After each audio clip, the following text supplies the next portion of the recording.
Baruchim Abayim, ladies and gentlemen, and welcome to the Bet Gabriel Community Center, where tonight we are honored and privileged to host a man who is known throughout the globe, throughout the world, as an expert in Yahoo and anti-missionary works. Let's hear a very loud round of applause for Rabbi Tovia Singer.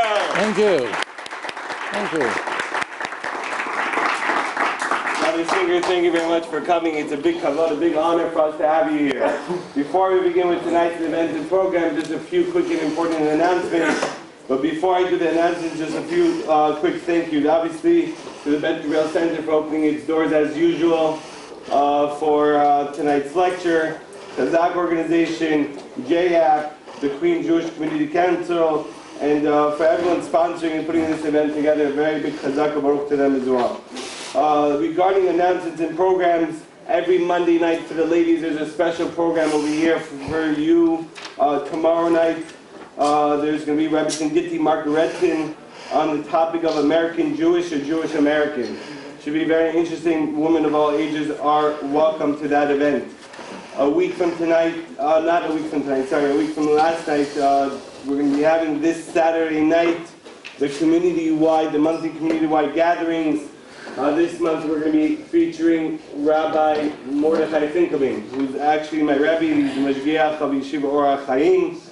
And we encourage everyone to come. That's going to be taking place at Congregation Ahavat Yisrael, Ahavas Yisrael, in Kew Garden Hills. Very special man, very inspiring. We really encourage everyone to come to that as well. Next Tuesday, Chazaq will be hosting Rabbi Shalom Arush, the world-renowned author of the Garden of Emunah. He's going to be along with Rabbi Leija Brody. Very, very, very inspiring. Details are in the Chazaq Parsha papers. I think they're out, and if they're not, we'll put them out. It's the Young Leaders of Kew Garden Hills as well. A lot of other announcements and programs. You'll see flyers. You're going to get the emails, etc., etc. I think without further ado, like I mentioned before, it's a big honor, a big kavod to call upon a man that literally changed the lives of thousands of people throughout the world. Let's give another loud round of applause to Rabbi Tovia Singer.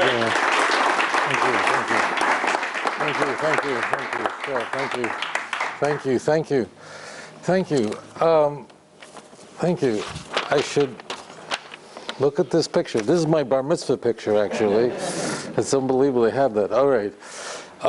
I should begin by saying that most of my time is not spent standing in front of audiences and lecturing. Most of my work is devoted to helping Jewish people who have converted to Christianity and then help them return back to the Jewish faith. And then I travel throughout the world lecturing on this very serious topic, and I serve currently as the rabbi of Jakarta, Indonesia, where I'll be flying out tomorrow morning back to serve 17,000 islands throughout the largest Islamic country in the world. And I know that some of you are going, one second here, how did a nice Jewish boy like you from Borough Park, Brooklyn, you ever hear of Borough Park? You heard of it? There's a few Jews there, not so much, but they're trying to build it up, see if something can catch on there. So, just a little background about myself. I grew up in a very traditional Jewish home, very traditional. I went to, I grew up Black Hat Yeshiva. I went to a yeshiva all of you I'm sure heard of. I went to the Mir Yeshiva. You heard about the Mir Yeshiva? We had a whole space station named after it. Anyway, so... Ocean Parkway? Yes. Okay, good. Feel free anytime to jump in the middle. I'm kidding. I'm joking with you. I'm joking with you. That's all. And that's good. Thank God. Okay, anyway. So, when I was a kid, when we would... in our family, when Shabbos was over, we would always complete the Shabbat in a very traditional Jewish way. Our family, we did everything was Jewish. It didn't make a difference what we were doing Jewish. So when Shabbos was over, how did we finish Shabbat? So we used to go to Moshe P. King. I don't know if you heard about it, but it was after dinner. It must have been about 11 o'clock at night.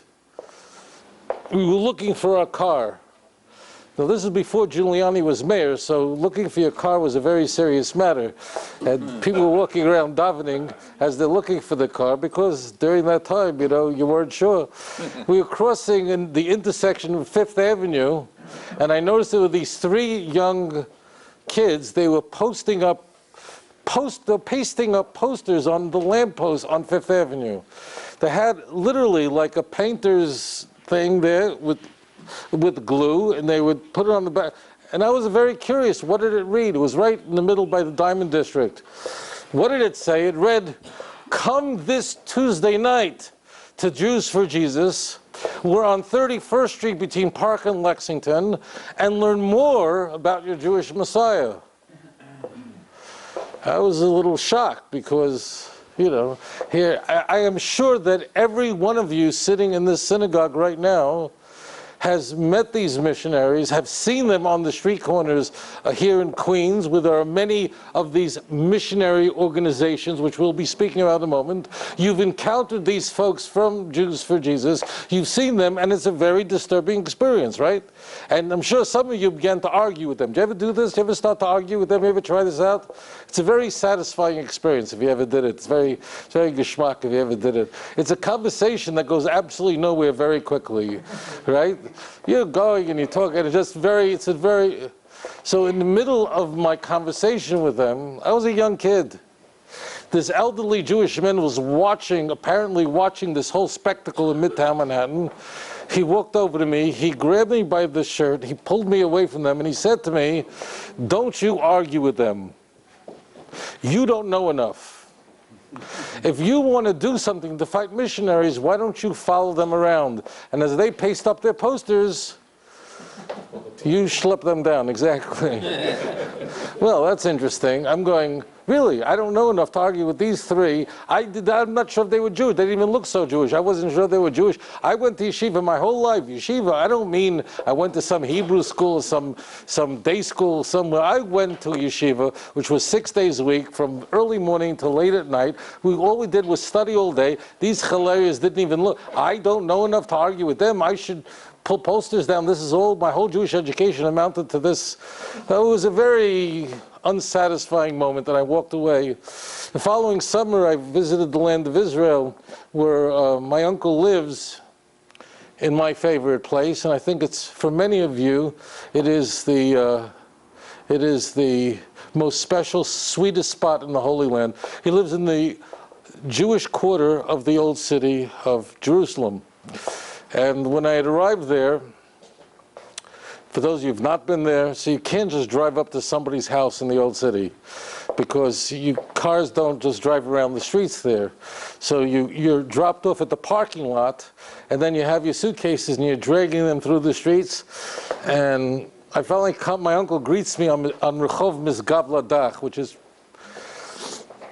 and when he got there, he was all excited, and he told me that just as a coincidence, the previous Shabbos, he had a very unusual guest at his home. At his home, my uncle we're a very friendly family.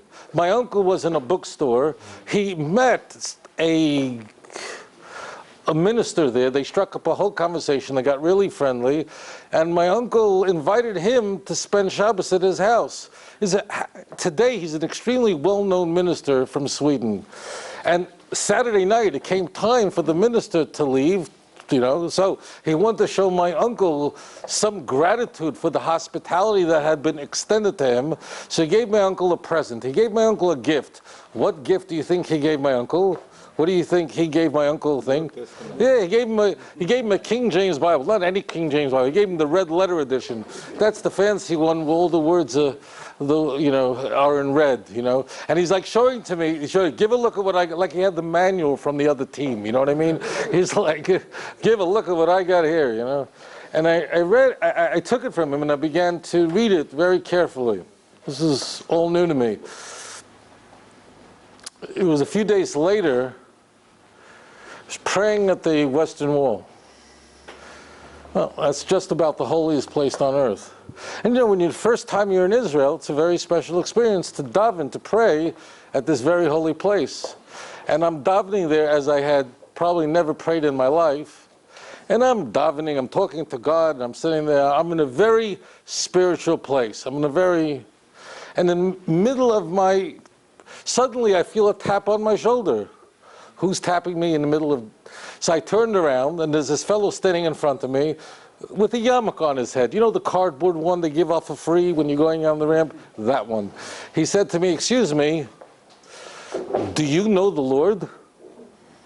So I'm like looking and I'm like, well, "What do you think I'm doing? I'm playing handball? What am I, what am I doing here? I'm playing, you know, what am I playing? Like, what am I doing? I'm going bowling? What am I doing here? You know, like, do you know the Lord? Who am I talking to? A wall? What am I?" So I said to him, "Of course I do. I went to yeshiva, right?" So he looked at me and said, "You mean you know who Yeshua is?" So I said, "Of course I do. I went to yeshiva with him. He was in my class."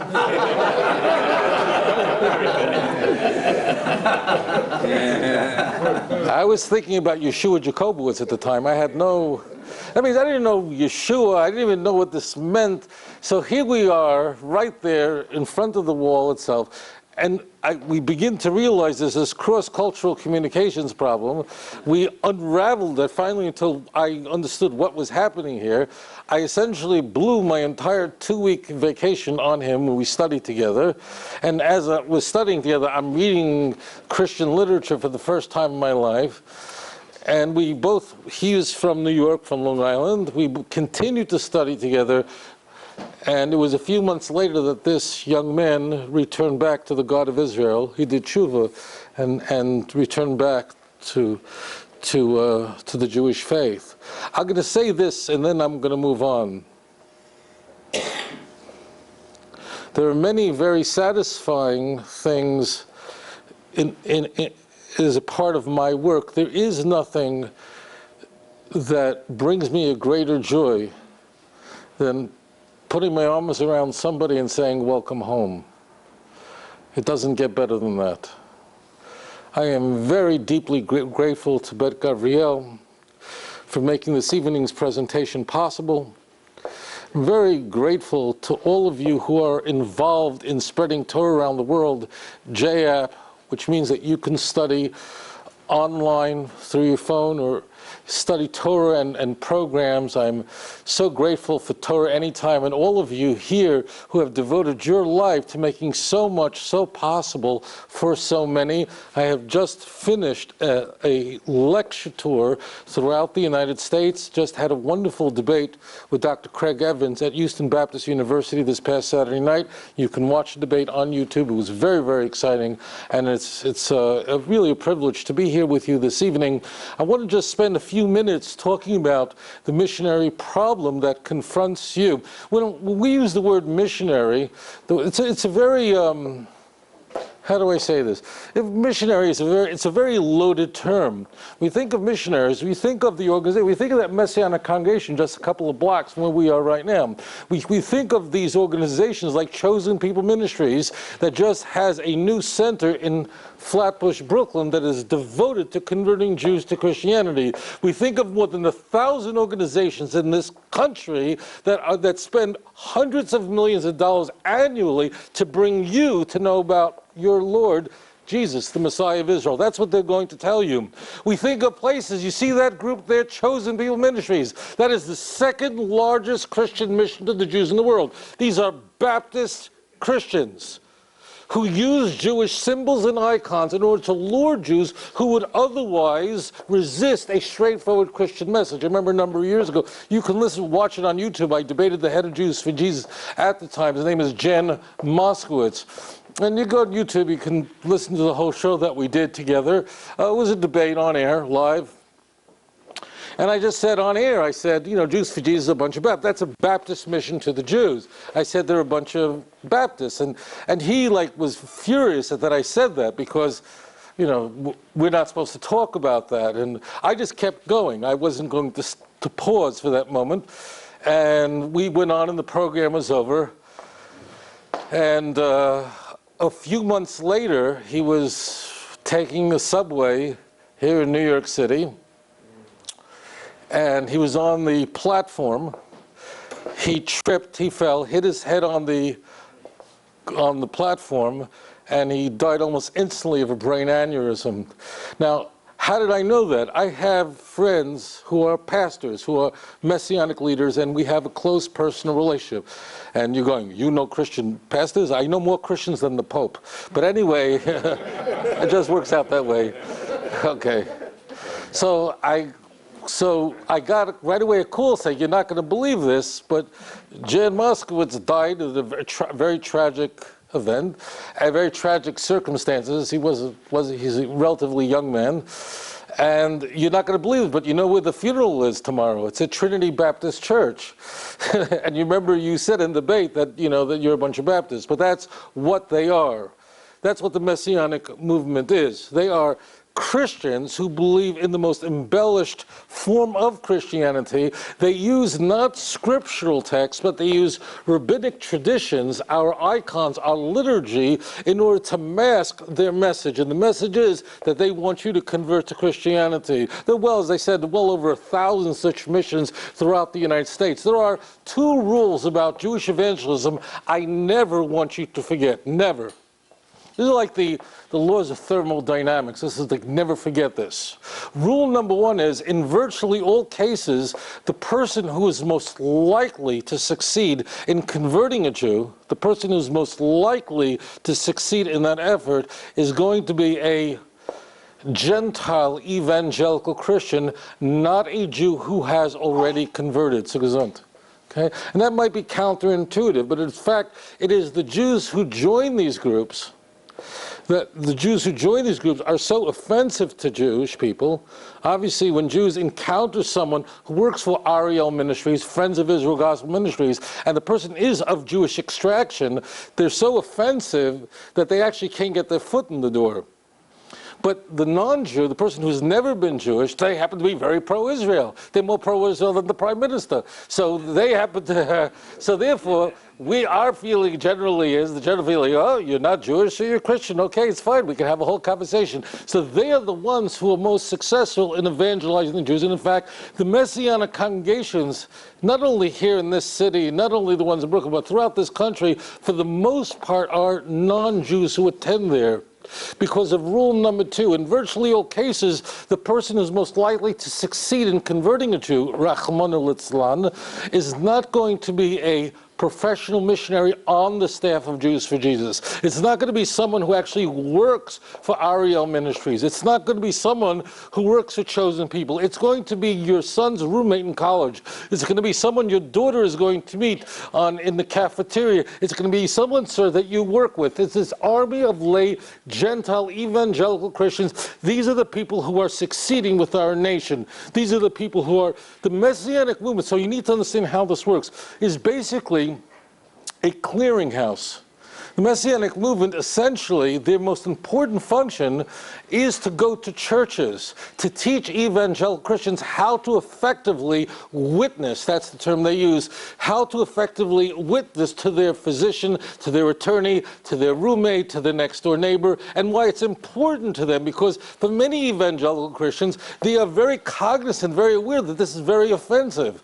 So therefore, they almost have to sell it, how important it is for them to share the gospel with the Jewish people. Strangely, I don't think I've ever said this publicly. I don't think I've ever said this publicly, and I'll say it to you. All right, here it goes. Strangely, the Messianic movement, the Messianic movement as we have it today, began in the very early 1970s.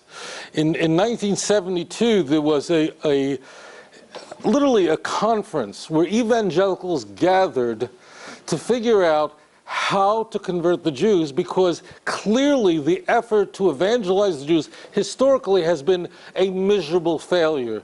In the first century, by the time we even hit the year 50, all the people essentially who are becoming Christians in the very earliest, in the formidable years of the church are Gentiles. They're not Jewish. And we can see that very clearly from the letters of Paul. These are non-Jews essentially coming in. These are not Jews. It has been a miserable failure. Now, you have to understand why this is very problematic for the church, because why don't the Jews believe? Why are the Jews the most difficult people to convert? This is a very serious problem. It's a very serious problem for the church because the Jews pose the Jewish resistance to the message of the church poses a very serious problem. It is not like, I lecture all over Indonesia, which is made up of 17,000 islands. I lecture the largest island is Papua. I teach there regularly. When Christian missionaries go to Papua and encounter a tribe that's not Christian, it doesn't bother them that they don't believe in Jesus because they never heard about him.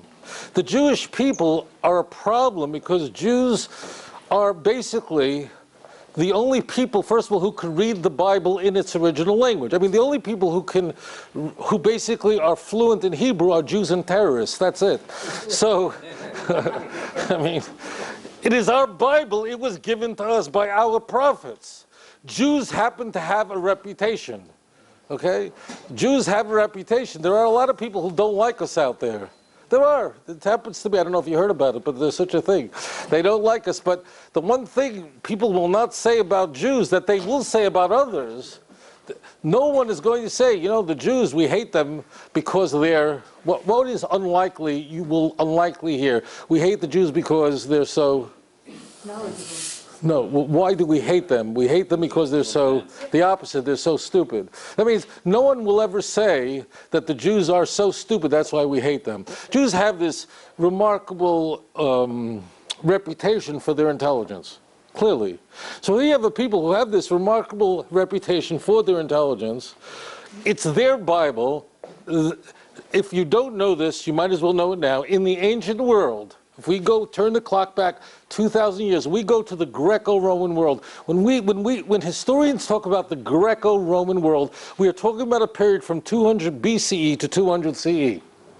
Okay? There was Judaism that was the only monotheism. The rest of the Greco-Roman world was absolutely pagan. There was no other monotheism. Today, monotheism makes sense. We know that we're all made out of carbon. We get that although things may superficially appear different, water, air, earth, we know it's all the same. So therefore, to us, monotheism makes sense. In the ancient world, monotheism was nonsense. That's very important to understand. There was no other concept that there was one God. There was no concept in the ancient world that demanded exclusive worship. That was the Roman Empire was very eclectic. Okay, that's very important to remember.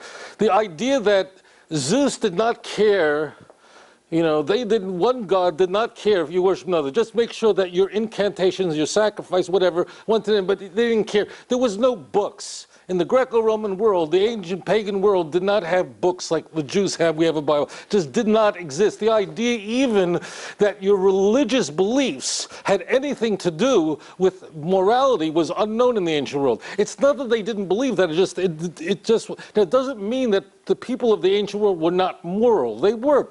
But their morality came from Socrates, came from Western philosophy. Okay, it did not come from religion. So Judaism was Plato, Aristotle. Who asked you? I'm kidding. I'm joking. Okay.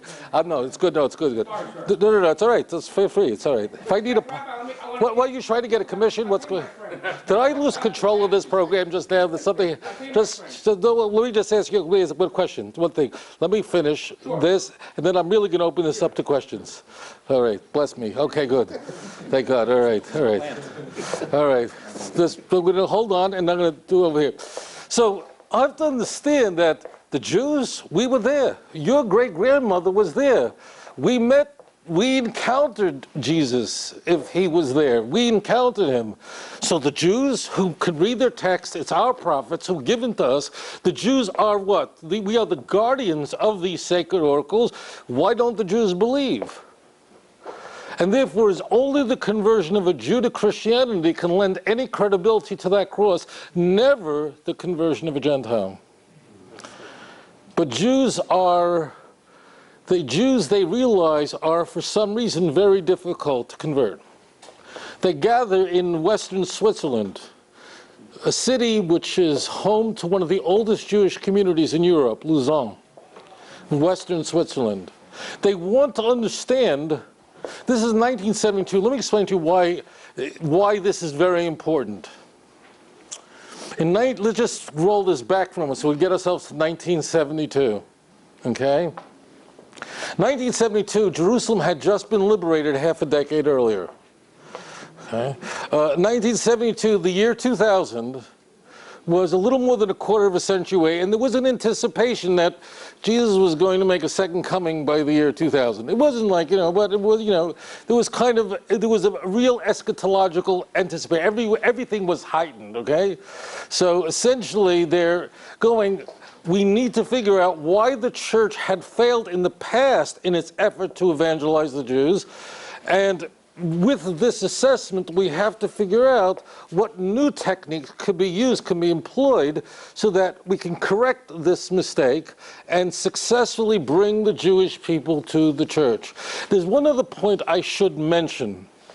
That is that there was a radical change in the church thinking, not all the church, but there was a radical change in the way Christians thought about the Jews in the 19th century. There was a man whose name is John Nelson Darby. He was born in the year 1800. He came to the United States and preached here. And he was essentially one of the founding fathers of what's called premillennial dispensationalism. Dispensationalism is the same word as economy. I'm not going to get into the theology of what that means. That's not relevant to this evening's program. It's not germane to the point I'm trying to make.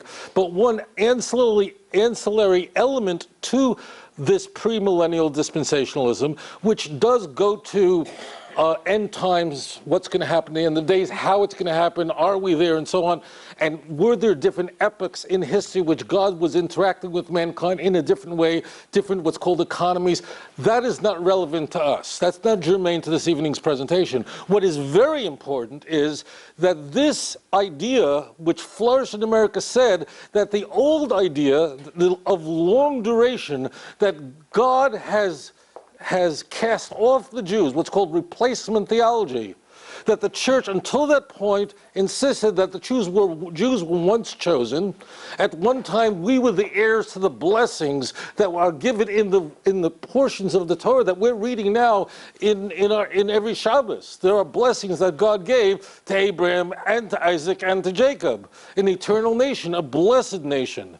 The church had, until that point, embraced something called, the pedestrian term is replacement theology, or covenant theology, or New Israel theology. You call it whatever you want. The idea is that because the Jews not only didn't believe in Jesus, oh no, it's worse than that. They not only rejected him, they actually committed the unimaginable act of deicide. They actually killed God. Okay? So therefore, all the curses, all the blessings that were originally given to the Jew has now been transferred over to the church. The church is the new Israel. And all those blessings are now that belong to the church. The Jew is not only not chosen, but the Jews are a symbol of what happens to people that reject the Lord. I mean, Augustine is making this very important point in his work, The City of God.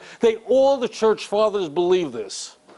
Okay, the reason why the temple was destroyed, the reason why the Jews are living in a state of abject misery was a witness to what happens to people who reject the Lord. They all believe this. There were no nice goyim in the second, third, fourth, fifth. There were no, like today you may have a John Hagee. There was none of that going on then. All the church fathers were virulent anti-Semites. I mean, they would make David Duke look like he was the president of B'nai B'rith. These guys really did not like the Jews. I mean, they just wrote books called Against the Jews. And I don't mean someone who was on the edge, someone who was there. We're talking about Tertullian, Origen. These are the major Christian apologists, the major thinkers. It didn't make a difference who they were. They all hated the Jews, and they talked about it, and they wrote books about it. And it was personal. The Jews were the devil. The Jews were Satan. This is a very sophisticated point, that the Jews are the devil. You need to understand what that means. The Jews are the devil is not simply a pejorative that the Jews are not nice or we don't like them. It's a very sophisticated charge. The charge of the church that the Jews are satanic, are demonic, is rather sophisticated. It actually is more meaningful than how it appears. In Christian theology, does Satan,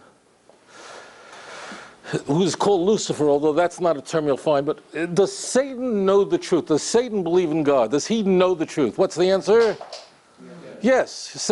Does Satan believe in Jesus? Does he know the truth? The answer is yes. But he rejects him anyway.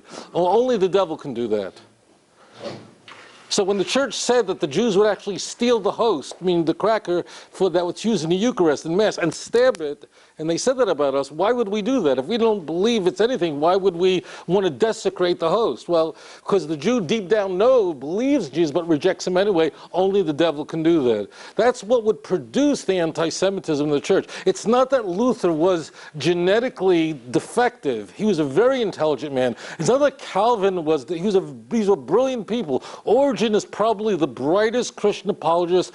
Apologist doesn't mean, by the way, someone walking around going, I'm sorry, forgive me, I didn't mean it, excuse me, I'm sorry. Apologist means just someone who's a defender of the faith. Origen's probably, maybe, in my opinion, he was the brightest Christian apologist lived. He wrote, Jerome said he wrote 2,000 books in his life. He was, I mean, these guys were not genetically defective. They were poisoned by literature that portrayed the Jews as the devil.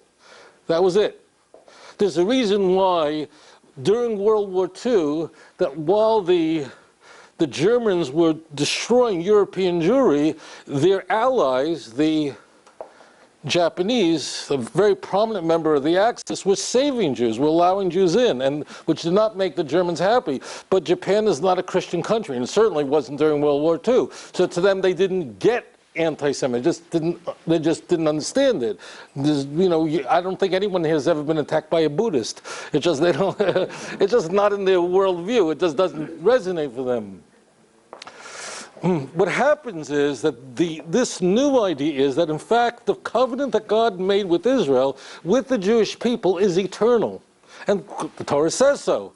In fact, the Torah says specifically, even we're reading very beautiful passages about our grandfather and grandmothers. I mean, we're reading about these great men.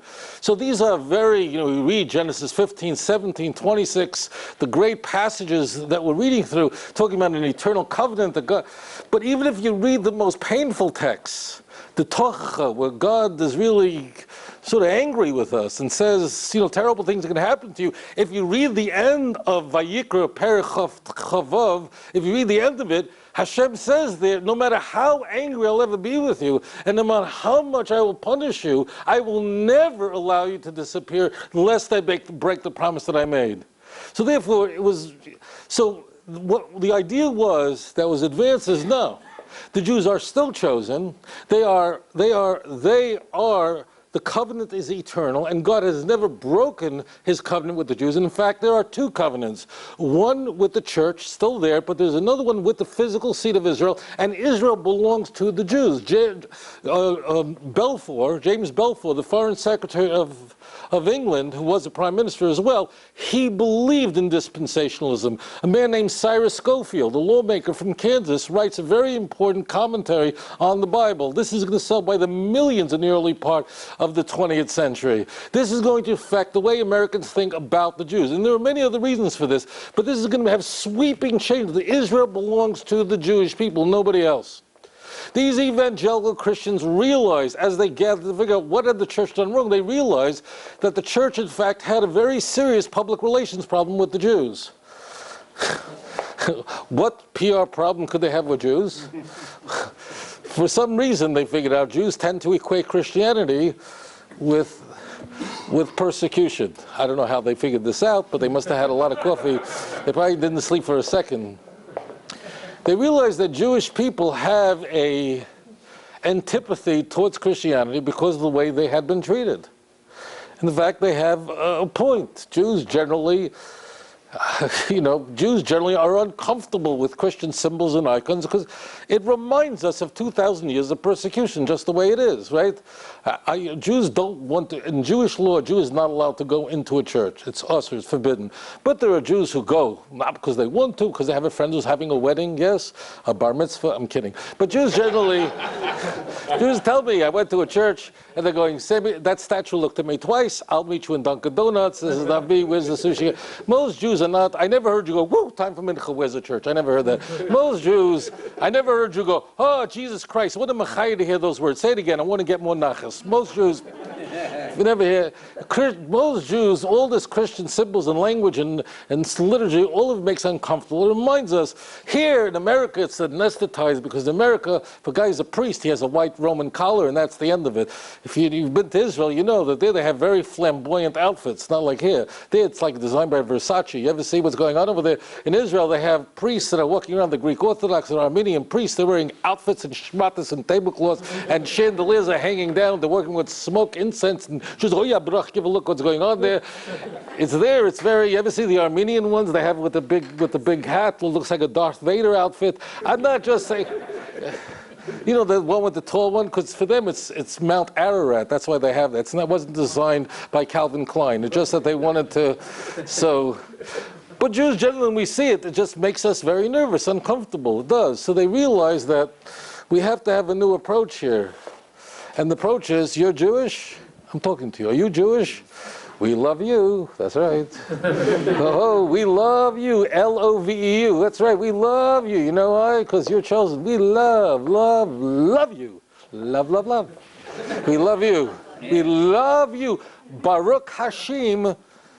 We love the Jews. We love the Jews because you're chosen. You know, you're the apple of God's eye. Ooh, we love you. Love. But and we were pro-Israel. They are. They're very pro-Israel. They, you know, in the Knesset, when they're giving, I mean, when they gave away a piece of land to the Arabs, they're going, what are you, nuts? Are you crazy? Why are you doing this? Why are you appeasing? They liked Bush, but even though they voted for Bush, when during the administration, they were destroying Jewish communities in Judea and Samaria, and the evangelicals going, what are you, nuts? What are you doing this for? Why are you listening? And Bush was the guy they voted for. Excuse me, I'm sorry. Would you mind changing this way of speech? Our God is very, very, very jealous. He extremely dislikes us listening to speeches that is not related to Torah, especially in a synagogue. You don't mind either speaking about Torah. Okay, sir. It's okay. Okay, no, that's a very important point. So these evangelicals realized that, in fact, that there had to be a different approach because Jewish people did not want to stop being Jewish. They were very proud of their Jewish identity. And they developed this approach. I brought this with me so that you can see it for yourself. This is actually Jews for Jesus training manual on how to convert Jews to Christianity. I don't know if you can see it from back there. A training manual on how to share the Messiah with the Jews. This is very well put together. They did a great job with this. I mean, everything's here. The training manual, stapled to the binding, there's an envelope. And in the envelope is a communications card that trains them how to effectively speak to Jews. So they've got, you see what it says on top? A Messianic soul winner's card. What do you think that could possibly mean, a Messianic soul winner's card? What do you think that means? Yeah. So there are, and then it quotes Paul in 1 Corinthians 9,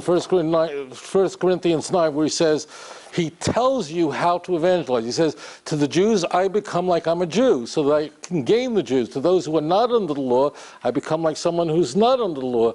I can become all things to all men that I may gain some. That means whether in pretense or in truth, that gospel has to be preached. There are two columns on this card. The column on your right, at the very top says, don't say. And the column on your left says, oh, you can see from back there. That's good. So we can go through some of these don't says and do says so you see how this works. Number one, when witnessing to a Jew, don't say Jesus Christ. Apparently, that doesn't sound so Jewish. Doesn't sound so Jewish. Do and say instead, the Messiah Yeshua. That's nice. All right, two, when witnessing to a Jew, don't say convert. Doesn't sound so Jewish to convert. Do say instead become a Messianic Jew. Isn't that special? Okay. Three, when witnessing to a Jew, don't say become a Christian. Jews generally are not plotting to become Christians. Jews generally perceive that becoming a Christian is not a very Jewish thing to do, and they perceive that means, I'm not talking about you who are involved in this synagogue or another synagogue in this town. I'm talking about Even your cousin who's not as observant, who's not as involved in Jewish life, most Jews are very proud of their Jewish identity, and they don't want to stop being Jewish. Right? Even those who are not affiliated, people will not say, I don't want to be Jewish anymore. They may not say, I'm not that observant. So therefore, what they realize that in fact Jews are proud of their Jewish identity and perceive that becoming a Christian means that they're ceasing to be Jews. They have divorced themselves from their ancestral, from their heritage. And therefore, don't say become a Christian, say become a Messianic believer. That's nice. Don't say come to church. As we said, most Jews, here in New York, in Manhattan especially, real estate is very expensive. Very expensive. So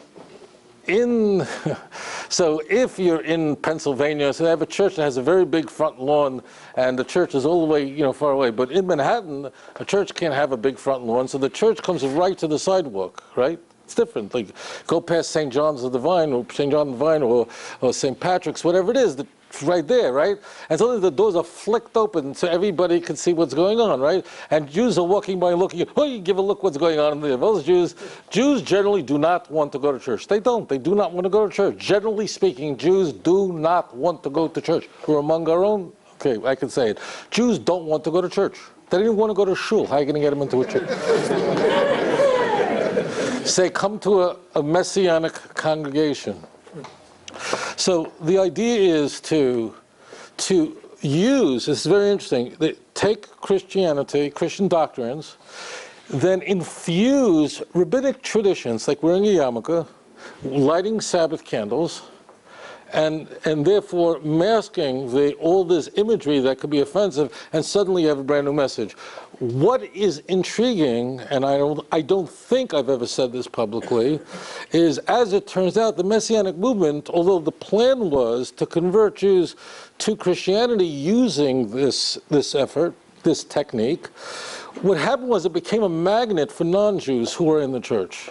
Non-Jews, Christians, who kind of wanted Judaism is very it's very in vogue right now. When I was a kid, on I Love Lucy, there were no Jewish characters. It's just the way it was. It wasn't, today, Jews, it's a very in thing.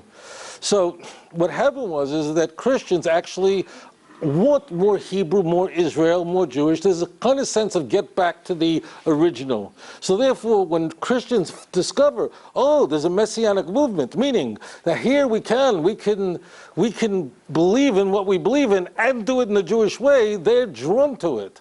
And what happens is, strangely, it's one of the oddest twists, is that I believe, and this is just anecdotal, I don't actually have numbers to support this, but it's very clear that far more Gentiles, Christians, convert to Judaism because of the Messianic movement than Jews convert to Christianity.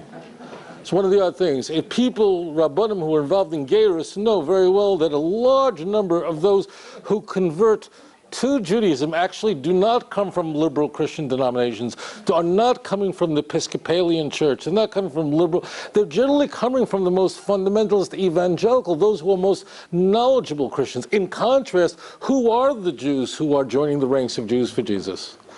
Who are they? Who are these sons and daughters who are joining Chosen People Ministries? Are they young women who went to Beis Yaakov? No. Are they young men who learned Torah V'das? No. They're men and women that know absolutely nothing about the faith they've been asked to abandon. I remember, listen to me, Kindlech. I remember years ago, when I was going to rabbinical college, it was a very big issue, Mi Yehudi, who is a Jew? Who's a Jew? It was a very politically charged issue. How do you know who a Jew is? There was an argument whether reformers, if that's a Jew, should the state of Israel recognize this as a Jew? It was a big, big deal. Today it's not as big an issue, but then it was. Who is a Jew? How do you know who a Jew is? So normally, typically what you'd say is you know who a Jew is by who your mother is, right? I remember it was a Friday night. I was walking the Rosh Yeshiva home, and it was always nice to walk the Rosh Yeshiva, because normally when you're in yeshiva, so after services, the Rosh Yeshiva goes home, and the students, we all stay in the yeshiva. And I remember my Rebbe said to me, you know, people are saying, you know how a Jew is by who your mother is. Your mother's Jewish, so you're Jewish. He says, no, the way you know who is a Jew is not by who your mother is, but who your grandchildren are. Will your grandchildren be counted among the children of Israel? And you know, I say this especially to Jews who've come from Uzbekistan. There is a general rule that Jews do not assimilate to a culture that they perceive to be inferior to their own. Generally speaking, Jews of Eastern Europe who lived, whatever, in the Ukraine were not interested in, they were not attracted to what they considered to be an inferior culture. People who got drunk, people who this, they were not. But Jews in the West, Jews in Western Europe were very attracted to Germans and so on, because they perceived that to be a culture to be either equal or superior to their own. In Jews of the former Soviet Union bloc, those who, especially of Uzbekistan, there was nothing about their neighbors who were not Jewish, who were very often Muslims, Armenians, they didn't find that attractive. And therefore, in that old world, Jews generally did not intermarry. It was considered absolutely scandalous. They didn't want to convert to what their neighbors believed in, because they thought that was absolutely preposterous. It just wasn't an issue. And what's happened is the same thing is true for Persian Jews. Jews who came from what is called Iran, they weren't interested in converting to what their neighbors, because it was of no interest to them. They came to this country presuming that, oh, we're from Uzbekistan, we're from Iran, we're from these countries. We didn't have to know, no one's going to, but they didn't realize that in this country has a culture that is highly regarded. And therefore what we're seeing today was unheard of, and that is Jews who are Bukharian Jews, Jews who are coming from these regions of the former Soviet bloc, suddenly their children are joining these churches. Their children are assimilating in ways that never happened in history. Jews who can trace themselves to the tribe of Benjamin, mountain Jews, who would be absolutely inconceivable for them to convert. Here's where it's happening. Jewish education is critical. Without knowledge of the Jewish faith, the problems continue. This, incidentally, this will be hard for you to imagine. I mean, if I asked you, what am I holding, it would probably be difficult for you to imagine what this is. This is designed to convert elderly Jews. This is the New Testament in Yiddish and Hebrew. New Testament in Yiddish and Hebrew. Messianic congregations, they will hold here in this area in New York. They will have Messianic Passover Seders.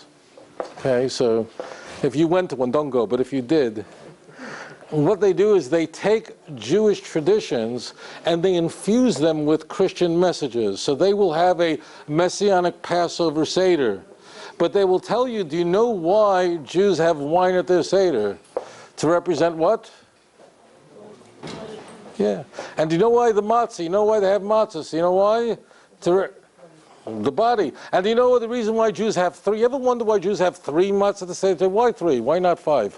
Why three? To represent the Trinity, the Av, Ben, the Ruach HaKodesh. Do you ever notice that the matzahs are perforated? Do you ever notice? I don't care if your matzah is square round, they got holes in them. Why? Why the hole? Why did they put holes in the matzah? Why? Because Jesus was perforated. He had holes in him. You didn't learn anything in yeshiva, nothing at all? Okay. You ever notice, I don't care if your matzah is baked in Brooklyn or Jerusalem, they got lines. You ever notice that? Lines, straight lines, parallel line. Why are there lines in the matzah? Why? Because Jesus, he was scourged before the crucifixion. His body, he was whipped, and it made lines on his back just like a matzah. Do you know why that middle matzah is broken? Because Jesus was broken. You know why that middle matzah is wrapped in a white shmata? Ever wonder? Because Jesus was wrapped in a white shroud. Do you know why that matzah is hidden under the Father? Because Jesus was hidden away in the tomb. You know why that matzah is brought back at the end of the Seder? Because Jesus will return. Let's praise the Lord, everybody together.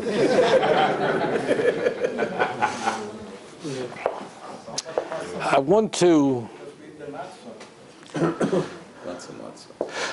one point I should make, it's very important, is to understand that for these evangelical Christians who are pro-Israel, and there are roughly 70 million Americans that identify as an evangelical Christian, this is a very religious country.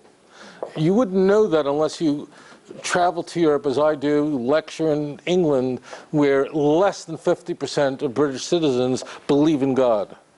This country, the number is like 86%. Now, why the disparity? There's a very simple reason for that. I'm not going to go into, but the founding fathers of this country, by separating church and state, when people have problem with government, they don't then attribute that to religion. When you have a Church of England, they become connected. So that's why the United States says this is a very deeply religious country, very religious country. And America, of course, fled European Christian intolerance and was born out of a similar crucible as the modern state of Israel. They're very pro-Israel, and they genuinely are. But they are not pro-Israel, so you understand this, because they want to convert Jews. They believe that Israel belongs to the Jewish people. It's a covenant. It is, the Jewish people are a nation. We are a people. We are the only nation that was ever forged by a sovereign act of God, and it cannot be undone by the United Nations. It cannot be broken by a quartet. It cannot be undone by this administration. It is forever. They believe that. It is not connected. They don't support Israel because they want to convert Jews. On the other hand, they will support the notion that they are not like the old church because, look at us, we are different. So they may use that in their effort to convey that we are different kind of Christians. But it is not connected. To them, the conversion of a Jew will bring about the second coming. The Jews must come to know about the cross. They must understand it. The Jews actually have this very unique role at the end of days. Very important to understand that. Jewish education is the answer, my friends, because it is easy for me to stand here with you and, say, well, look what Jews for Jesus is doing. Look what they got here. They got a Messianic congregation, a few hundred feet from where I'm standing right now. They run services Friday night, Kabbalat Shabbat. They got a Messianic rabbi who's actually an ordained Christian minister. They have a Sefer Torah, an Aron HaKodesh there, a bima, Kabbalat Shabbat. They light Shabbos candles for the light of Yeshua. That's what goes on. There's no Christmas trees there, I assure you that. They're not interested in that kind of stuff. And it is, I think, and I'm just talking to you and me, just talking here. I think it's easy for us, emotionally easy for us to say, well, look at these missionaries. Look at this, a Messianic Passover Haggadah. That's really offensive stuff, isn't it? I think it's more difficult to look in the mirror and ask ourselves, what are we doing wrong? And I would posit to you, my brothers and sisters, that the success of these groups, like Jews for Jesus, the success of Chosen People Ministries, really does represent the unpaid bills of the Jewish people.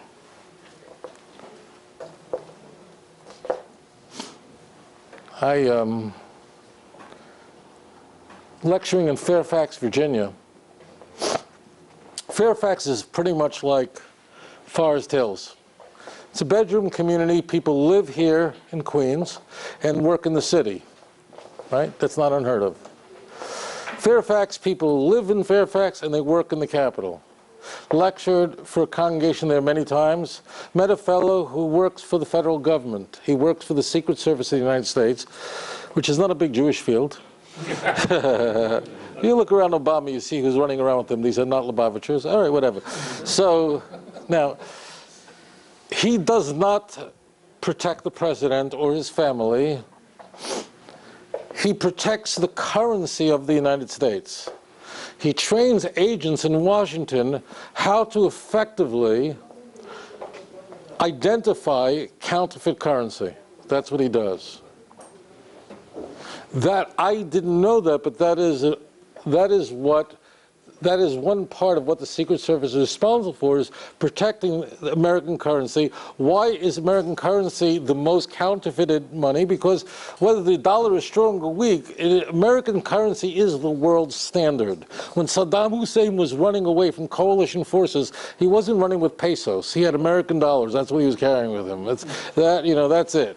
It's the American dollar. I can go, I've got rupees in my wallet, right? But you can go with an American dollar, you can go to Canada, you can go to Indonesia, you take out an American money, they will accept it. They'll do the numbers and they'll take it, right? If you take a Canadian dollar, it looks like monopoly money, and you try to use it, they'll call the police. It doesn't work. So these agents have to be trained how to identify counterfeit currency. It's very important. So I said, you probably have quite a collection of fake money, counterfeit currency, that has been confiscated over the years. You take these bright young men and women who are now working for the service, they study counterfeit currency so they become experts in it, so you can identify it right away. They learn. He said to me, Rabbi, that's not the way we train our agents here. He said, the way we train our agents how to identify counterfeit currency, listen, you want to know how bright these people are? Listen to this. He said, the way we train our agents how to detect counterfeit currency is we show them real money. Listen to this. We take real money, we put it in their hands, and want them to feel. I didn't know this. Real American money is printed on a paper. There is no other paper like it in the world. It's made, it's not even a paper. There's all kinds of fibers inside and so on. It's got to feel, no one else can produce such a paper. And you could touch it, you could feel it, doesn't feel like anything else. On the bills, there are engravings. You probably realize there are engravings, fine line engravings, but I didn't realize how complicated it is. You wouldn't believe where they bury these in. This fine line, if you look even at the picture of George Washington, if you look carefully at his sheitel, you'll see it inside. There are shifting watermarks that you could hold the bill in different angles, and the light makes the colors change on it. Did you know that there are fibers in the bill, hairs, blue, red fiber, schmutz in the paper? Who knew? These agents know what color is and where it's supposed to be. There are fine line strips that go along the side. These agents learn everything there is to know about real money. Do you know why? Because if you take a man with that kind of training, and you dare put a counterfeit in his hands, he will know it immediately. What am I saying to you, my precious brothers and sisters? Am I suggesting to you that in order for you to protect your sons and your daughters against these very offensive groups, maybe you should start studying the New Testament, you should know the book of Matthew by heart, you should know Mark backwards and forwards, you should know the whole Christian Bible Baal Peh, you should know, you're wasting your time. Listen to me, Kinderlach. Know the real thing. Teach your children that. If you know your own Tanakh, and I meant Tanakh, the Jewish scriptures, are sacred oracles, these timeless documents that were given to us by God through his prophets, of blessed memory. If our kids know the real thing, if they know their own scriptures, no missionary will be able to rob them of a connection with God. I thank you so much for having me. Good evening. Thank you. There may be some people here who belong to a church or something like that, and you might have come here to hear me speak, and you might be uncomfortable and feel like you have to be quiet. I welcome your questions. One thing I will ask this. I have a flight to Southeast Asia, to Tokyo, in literally a matter of hours. So what I'm going to ask is, some of you probably may want to tell me your story or whatever it is. I'd like you to hold back on that, and we can talk by email or whatever. But I do welcome your questions. Again, I want to thank you so much for having me here. JAP, I want you to get this, because you can sit and learn Torah. This was not accessible to us when I was a kid. But now you can download the app and you can study Torah right through your cell phone. You could listen to Torah and study, go through Tanakh and go there. And I really, this is brilliant, Torah anytime. So many websites which you can do, but I'm really so deeply grateful to each and every one of you. What I want to do is, please, no comments, only because my time is tight. So what I want to ask you, if you have questions on any topic at all, I'm going to open this up to you. So go ahead. Those of you who have any questions, you're welcome to ask them. On any topic, yes? In the debate the other night, you kept mentioning that no Christian can refute our Torah first. Our testament has to be there for their testament to work. Right. Can't be vice versa. So that's the case. Our Torah clearly says that man comes before you performing wonders and signs. Because you changed one letter of our Torah, he's a false prophet. Yes. Right then and there, how can they even accept anything other than what we have? If they accept the Torah and they've read it, obviously. Okay. So the question is being asked in my debate in Houston with Dr. Craig Evans, very fine fellow. I made the point that there is a postulate, an axiom, meaning an unassailable truth, that it just happens to be that all Christians believe that that's holy, just so you understand. All Christians believe that the Jewish Bible is the Word of God. And our Bible is very stable. I mean, until 100 years ago, the oldest Tanakh was the Leningrad Codex, which goes back to the year 1008. There are very old fragments that we have, but that's all we had. But with the discovery of the Dead Sea Scrolls, because of just a young shepherd boy named Muhammad Adib in 1947, we have the Dead Sea Scrolls. By the way, they're called scrolls, but there are scrolls, fantastic scrolls, but much of it is fragments. But one of the things that we know from these scrolls is that our Tanakh, we can now go back more than another 1,000 years. I mean, we can go back, the Dead Sea Scrolls predate Christianity. Let's say they're written, say, right after the Maccabean revolt. So we're talking about going back to the 2nd century BCE, 1st century BCE, that our text is intact.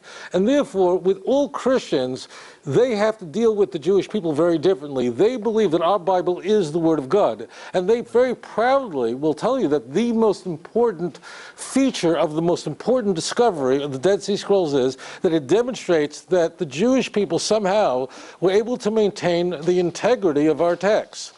Okay, so therefore, the Christian Bible is what's in question, because the Jewish Bible is true. They all agree with that. But the New Testament can be false. The Christian Bible cannot be true, and the Jewish scriptures false. That cannot be. That's absolutely axiomatic, unless you belong to a sect in the 2nd century called the Marcionite, but that was just a strange sect. But that's axiomatic, and therefore, if the Torah says, as you were mentioning, I assume you're pointing to Parshas Re'eh, Deuteronomy chapter 13, that if somebody comes and even shows you signs and wonders, miracles, he tells you, and then he tells you to follow other gods you did not know. Change one commandment, don't have to keep the commandments. The Torah says, do not follow that prophet or dreamer of dreams. Torah doesn't even use the term false prophet. We will find later prophets using that. Torah actually gives respect to this. Torah says there's no problem at all that Pharaoh's magicians were able to replicate what Aaron and Moses were doing. As far as the Torah goes, it's not relevant. If anything has changed, one letter has changed, do not listen to that man. I did not say him, send the Lord. So why would God allow false religions to produce miracles? Torah says so. It says, I am only testing you to see if you really love me. And then Torah says, have no mercy on this person. If this man, the son of you, if he is your brother, the son of your mother, have no pity on him. Do not change the word. You cannot add to it nor take away. Deuteronomy chapter 4, verse 2, period. And therefore, Christians have to deal with Numbers 23:19, because Christians are worshiping a man as God, but the Torah says God is not a man. He won't lie. He will not change his mind. Netzach Yisrael lo yishaker, period. Ki lo yodamhu, because he's not a man, 1 Samuel 15:29. So therefore, the Torah is there. Christians have to prove their beliefs from Torah. Christians, however, are not Christians because of Tanakh, although that's what they'll tell you. They are Christians because they believe in Christianity. They find Jesus very attractive. Okay, that's why they believe in it. Okay, that's something I didn't get for many, many years. I didn't say, like, what is the attraction here? And it was very important to me, having never been a Christian in my life. I just could not wrap my brain around what is it about this world that would convey to anyone that it's redeemed. Like Jesus somehow undid the original sin. Like he's like the second Adam, which Paul tries to convey. Well, it's interesting that if he changed the world and undid the sin of Adam and Eve, why is it that women are still giving birth in pain? Why are we still tilling the ground? That means it's all the things that we cannot identify, there's no evidence for. Those are the things somehow he did, but all the things that we would be able to know today, somehow he didn't. So therefore, right, that's the posture. That's why it is an impossible issue. Once you start axiomatic. Tanakh is the word of God. It is the canon. It is the reed. That's literally, it means the measuring rod by which all truth can be measured. Therefore, this creates an existential problem for Christianity. Right? The New Testament is absolutely irrelevant. That is what's being judged here. So, right, that was my point. And right. As their pope. You're asking me. I mean, you should go to a Christian. You're asking me, what do I know? I don't know. I mean, look. I wanted to say this to you, okay? You have to understand that do not underestimate the attraction of Avodah Zarah, the klipos of the church, the klipa of Tumah of the church. The Torah never says that idolatry is disgusting, meaning that means it's not attractive. It's very appealing. Christianity does appeal to our lowest side. That's what Christianity is attracts us. It's the stories about Jesus, how he looks. If you ever look at all the pictures of him, no matter where you are, he's a white guy, he's 6'2", has gorgeous hair, no split ends. You don't have a short, fat, bald Jesus that weighs 400 pounds with a big goiter coming out of his nose. Why not? Why can't he be? Because, it's interesting, I live in Indonesia, Indonesians, so they're coloring books and all their pictures of Jesus, he's never an Indonesian. Why? Because Indonesians believe as Chinese, you will not find in China a picture of Jesus who's Chinese. You will not find a black, because they perceive that bules, that's just the term they use for white people, okay? That white people are taller and better looking and so on. And he is, this is very attractive. And he died for your sins. So it's very attractive to that lowest part of you. You'll never be him. That's why if you hear the testimony, you ever hear the testimonies of the Christians, they'll tell you, I was on drugs, I was on alcohol, I was vomiting on myself in the middle of the street, and I found Jesus. Did you ever hear that? Right? Did you ever ask a Jew, you ask someone who converted to Judaism, and you ask, why did you convert to Judaism? Did anyone ever say, let me explain to you why. I was on the street, I was laying there, I was on drugs, I had heroin in my arm, I was drinking alcohol, and I'm laying there in my vomit and I found Moses. I never heard that. That means Judaism appeals to our highest point. Christianity appeals to our low self-esteem, when we feel sinful, when we feel dirty, and we feel that there's nothing we can do to save ourselves. It's very attractive. So do not underestimate the power of that other side. And that's what the Torah is going to warn. It is very, very attractive. And therefore, if your self-esteem, why don't people do tshuva? Tshuva, repentance is so accessible. The prophets address this. God says, come back to me, and return to me, and I'll return to you. He just wants you home. He loves you. In fact, in Jeremiah chapter 3, the Navi says, read this in Haftarah, in Jewish law, a man is married to a woman, and she's unfaithful to him. And she's now not married. And she goes, marries another. In Jewish law, can she eventually return back to her original husband? No. The answer to the Torah says no. It's forbidden. He can never take her back. Hashem said, you want to talk love? You wouldn't fall in love with the God of Israel? It's so delicious. So Yirmiyahu Hanavi, he says this, listen to this. It really comes up in the Shlosh Deparanius, in the 3 Haftarahs that we say during the 3 weeks. The God of Israel, he's talking to you, and to you, and to you. He says this, even though the law is for man, that a man cannot take back his adulterous wife. You know what Hashem says? I mean, do you want to fall in love with God? You want to feel love? I'll take you back. Wow, you mean you'd take me back? You really would? You'd forgive me? We feel, reason why people don't repent in earnest, we know there's a God. It's intuitive. We're created in the image of God. We apprehend His presence. We know that. I mean, in classical Jewish thinking, every person knows there's a God. If someone says they don't believe in God, they're not telling the truth. In their heart, they know there's a God. It's the first verse of Psalm 14. Only a fool says in his heart there's no God.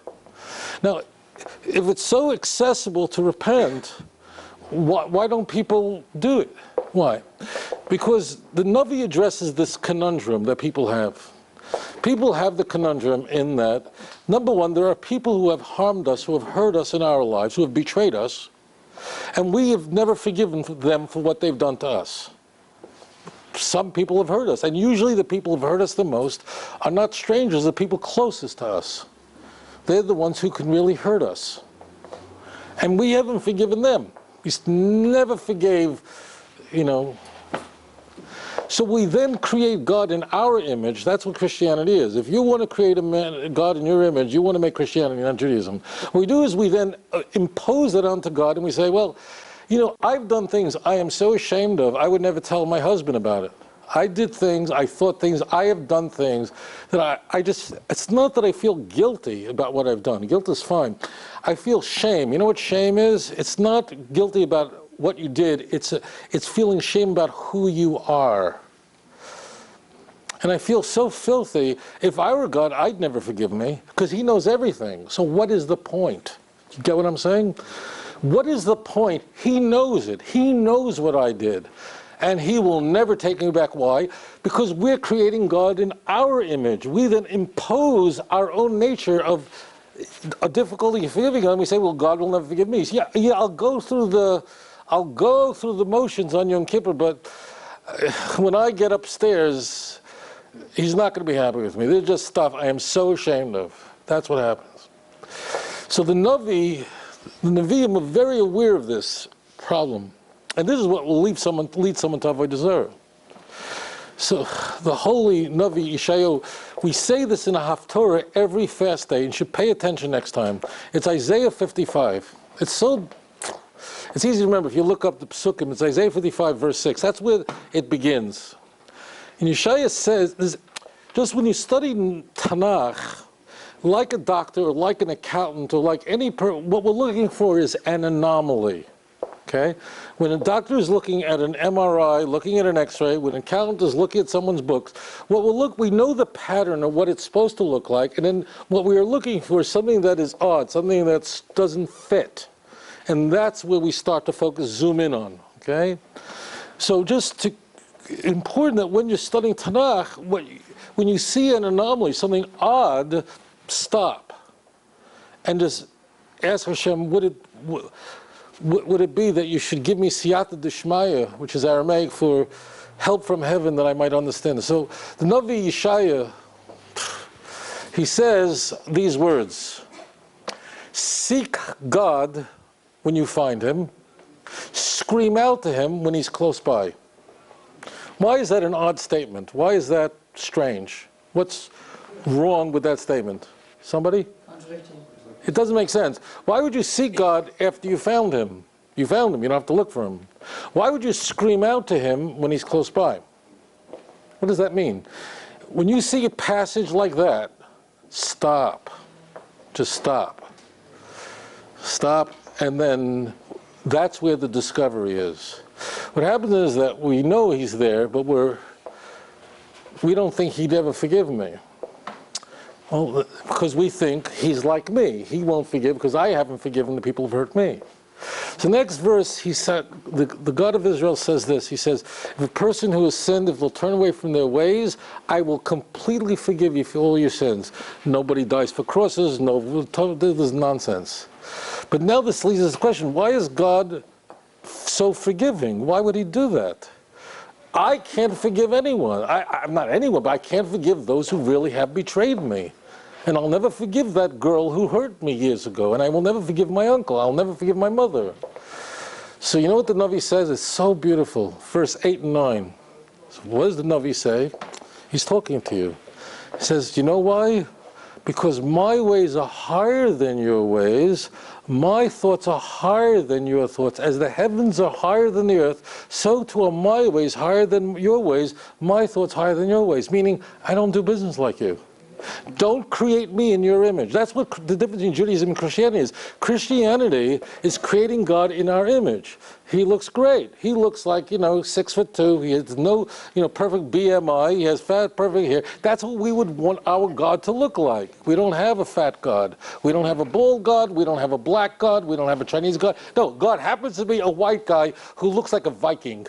Well, he doesn't look like, I never saw a Jew who looks like this. That's exactly what we would want our God to look like, because that's creating God in our image. That's what we're always doing.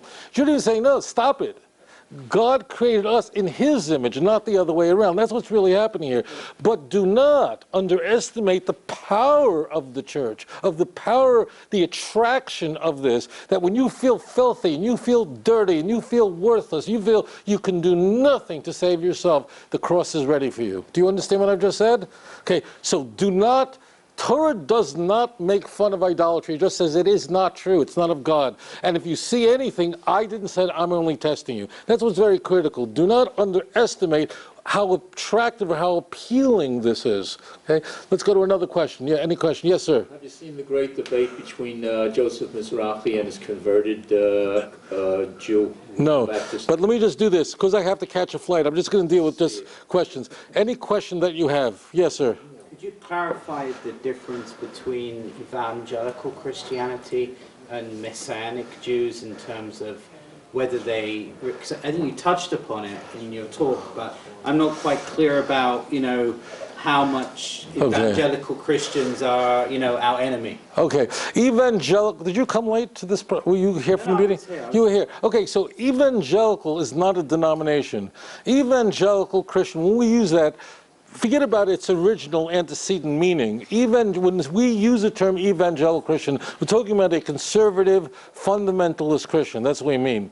The Messianic movement is basically, Jews for Jesus was incorporated in February of 1973, following this gathering in Western Switzerland in order to, so the Messianic movement are evangelical Christians, but they use Jewish icons, traditions, liturgy as part of their service in order to seduce those who might otherwise be uncomfortable with Christian symbols and icons. Therefore, let's say you have a Messianic congregation a mile from here, okay, and you have a Baptist church just down the block.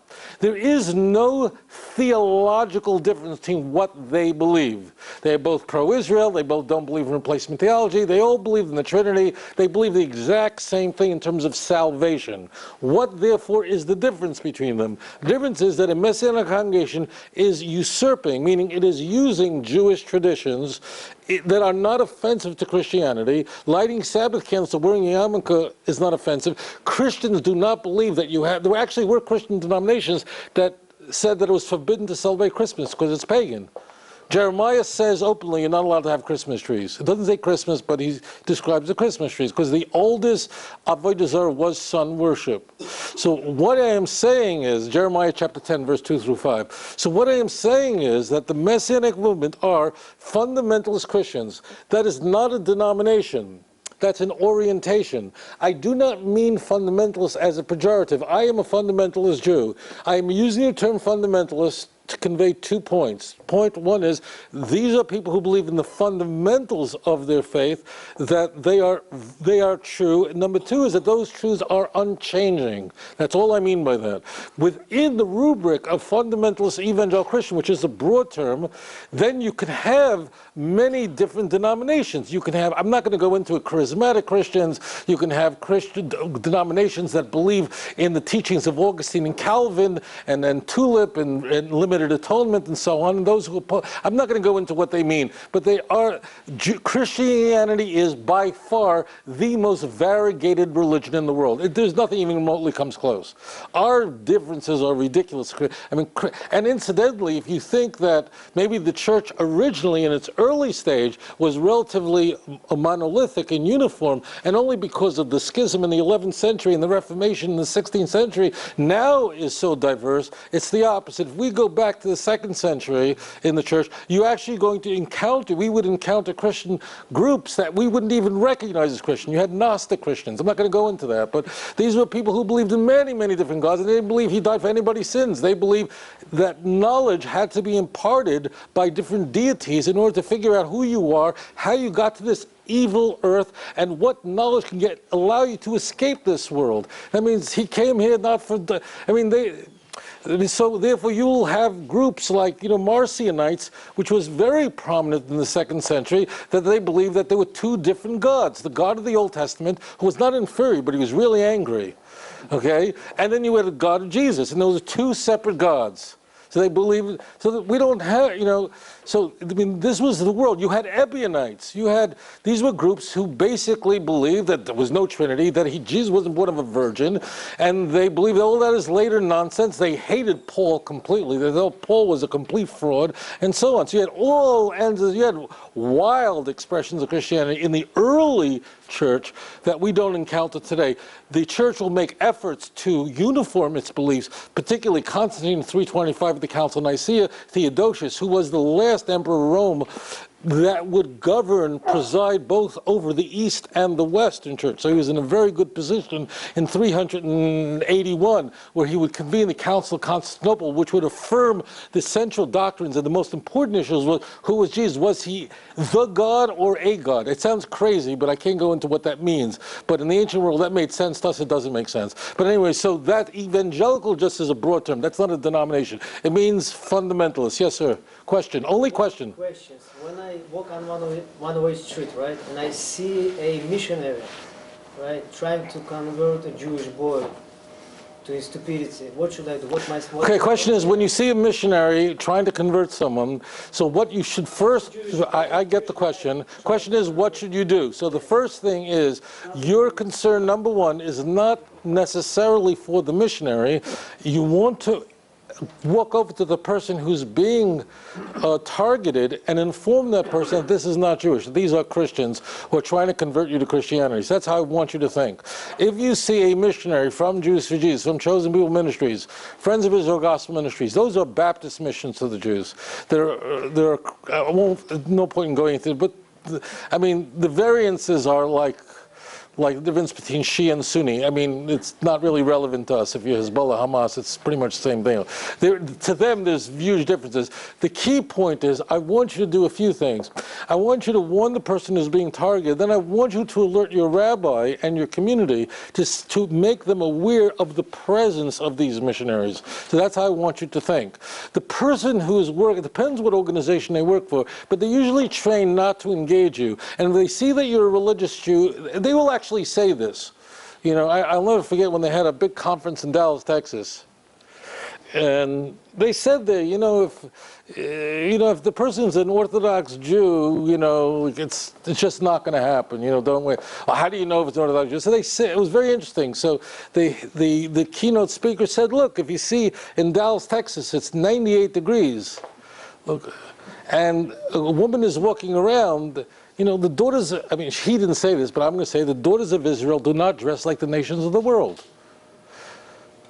And he said if she's walking around and her sleeves are covered she's probably isn't Orthodox, it's likely not going to happen. That's what it is. So the key is they won't engage you too much, generally speaking. But do send them to me, please. Okay? I don't know how much time we have, but we have time? Yes. So we're going to go to a question. Yes, sir. Question only, please. Yes. What's the Christian's ultimate plan for the Jews? What's their final thing? What they're thinking about exactly? I mean, converting 1 million, 2 million. Do they have like a certain doctrine, a certain plan that they have for the Jews? Yes, very, very much so. The church believes that you'll find this in many texts in the Christian Bible, and that is that they have to convert the world. You have the Great Commission at the very end of the book of Matthew. No. I want to just sort of put that point. Christians want to convert the world, not just the Jews. In fact, Matthew 28, verse 19, go into all nations and baptize in the name of the Father, Son, and the Holy Spirit. John 3:16, people ask me, they see this verse, people holding it up at baseball games, Rabbi, what does it say in this pasuk in John 3:16? They ask me. It says there that God so loved the world that he gave his only begotten Son, so anyone who believe in him would not perish but have everlasting life. So their job is to convert the whole world, not just the Jews. One little point here is they do not, just so you know, I might as well give you the information, they do not believe their salvation is threatened if they don't do that. That means they're not doing this to save themselves. I just so you know the theology. But they're supposed to go to everyone, but to the Jew first, and then to the Gentile, Romans chapter 1, or Matthew chapter 10, verse 34 to 35. Their job is to convert the world, but they do not believe that their salvation is dependent on that effort. Okay, but they believe they're supposed to convert everyone. There is an emphasis on converting the Jews because, number one, it's disturbing that a Jew doesn't believe. When a Jew is converted, he's held up as a jewel. He's marched into churches. Look at this, a Jew who's come to know Yeshua. I tell you, this is how it goes. Because for them, whoa, a Jew accepted Jesus. He becomes a banner for the church. He's marched all over the place. So for them, it relieves them of this problem. Let me explain this to you. Christians will not tell you this, okay? The big question they're asking their pastors is, why don't Jews believe, okay? That's the big one. They don't get it. Now, the problem is the pastor cannot respond in the following fashion, unless it's a liberal Christian. They cannot say that the Jews have read these texts and the Jewish Bible, and they are drawing a different conclusion than we are, which is the truth. But why can't they say that to their parishioners? The reason is because their parishioners say, why? They read it. They read it in the original. They're smart. They were there. Why? That means that is a problem. If a black woman in Papua doesn't believe in it, well, she just is some tribe and she doesn't know about it. But the Jews know everything. You know, so therefore understand that the conversion of a Jew is it's satisfying to the church because it proves for them only the conversion of a Jew could provide veracity and demonstrate the truth of the cross. One, it relieves that tension of why don't the Jews believe. That is a credibility problem. Two, the eschatological reason, and that is Christians believe that it is the mass conversion of the Jews. It's based on the last verse of Matthew 23. Matthew 23 is one of the most anti-Jewish chapters in the Christian canon. And that's quite a standard that's quite a threshold. It's marching to the passion narratives, to the crucifixion, and it is an explosion. Matthew 23 begins by saying that the Pharisees, us, observant Jews who believe in the written oral Torah, sit in Moses' seat. The information that the Jews convey is of God, and you must do what they say. So you should know that in the Christian Bible, Torah Shabbal Peh is never questioned. In fact, much of the gospel stories cannot be understood without Torah Shabbal Peh. They're actually using rabbinic maxims in order to convey their stories. But the fact that the Jews know the truth about their Bible, they're telling the truth, not the Sadducees, not Tzaddukim, is to be separated from the fact that the Jews are hypocrites and vipers and liars and the worst Thank you. Okay, no, it's good, it's good. Anytime you feel excited, feel free to jump in here. That's good. Okay. And in fact, the chapter ends like this. This is how the chapter ends. The Jews are to blame for every murder in history. From the death, who's the first person to be murdered in Torah? Abel. From the death of Abel until the death, who's the last person to be murdered in Tanakh? Zechariah, it says the son of Berechiah. Okay? Like somehow the Jews are responsible for the death of Abel. Now actually there are 27 Zechariahs in Tanakh. He got the wrong one, Zechariah. Zechariah, the son of Berechiah, is the most famous Zechariah. Why is he the most famous Zechariah in Tanakh? Because he wrote the book of Zechariah. But it's Zechariah ben Yehoiada who was the priest who was killed at the end. So actually Matthew just blew it because he got the wrong Zechariah. But the point is, what is trying to be conveyed is Jews are responsible for every innocent blood that's been shed. And now the verse 39 is the last verse of Matthew 23. Again, it's a very, if you're Jewish, I'm not saying you should read it, I'm just saying it's like, you go, oh my God. Now you're getting why the Europeans are doing this stuff. I mean, it's just, this is the text that influenced them. The passage, this is how the chapter ends. By the way, there are parallel chapters similar to this in other Gospels, but none of them are as furious as this one. Okay, the chapter ends with what a source M part, and that is, I will not, Jesus speaking now to Jews, and he says this, I will not return unless you say, blessed is he that comes in the name of the Lord. Baruch haba b'shem Hashem. The church understands this to mean one thing. What Jesus is actually saying here is, I cannot make my second coming unless the Jews are converted. You, ladies and gentlemen, are holding up the show. Okay? So the Jews, therefore, play an eschatological role in the second coming. So therefore, there's an urgency, there's an imperative to convert the Jews. There also, it happens to be in the Christian Bible, there is very clear, unambiguous, graphic statements that you should try to convert a Jew more than anyone else. As I say, Matthew chapter 10, verse 34 and 35, where Jesus is saying, go not into the way of the Gentiles, cities, Samaritans, and only go to the lost sheep of the house of Israel, right? Romans chapter 1, verse 16, I am not ashamed of the gospel, the power and salvation of everyone who believes, to the Jew first and then to the Greek. I was speaking in Brooklyn a number of years ago, and after the lecture, people came over to me. They usually come over to me to ask me questions. You'll watch after, you'll see. So around me, there was one man there, and he came over to me, and who was it? I didn't recognize him initially. It was my 5th grade Rebbe, Rabbi Frankel. His beard was whiter, but it was my 5th grade Rebbe. And he said to me, I was 10 years old when he was my Rebbe, right? So he said to me, you know, Tovia, if you would have known your Chumash like you know the New Testament,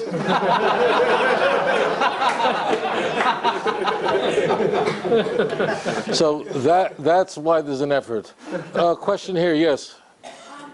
Okay, for those of us, though, that are not in danger of being converted or influenced by these people, the evangelical Christians are very close to us in terms of their support of Israel.